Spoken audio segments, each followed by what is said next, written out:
Hello friends, welcome to Isha life style. இன்றைக்கி பார்த்தீங்கன்னா morning breakfast வந்து சூப்பராக மில்லட் தோசை. பார்த்தீங்கன்னா கம்பு, ராகி, வரகு, சாமை, தினை, குதிரைவாளி, மாப்பிள்ளை சம்பா அரிசி எல்லாமே நல்லா ஒரு 8 மணி நேரம் ஊற வச்சு அரைச்சி நல்லா புளிக்க வச்சுருக்கேன்.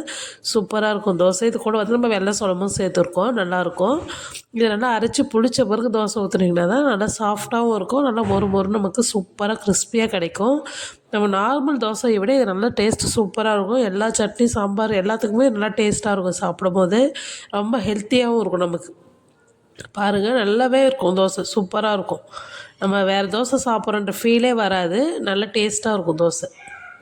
உங்களுக்கு எவ்வளோ வேணுமோ நல்லா மெலிசாக தேய்ச்சி எடுத்துக்கிட்டு நல்லெண்ணெயோ நெய்யோ எதுவும் சேர்த்து நம்ம சுட்டு சாப்பிட்டா ரொம்ப சூப்பரான தோசை ரெடி ஆகிடும்.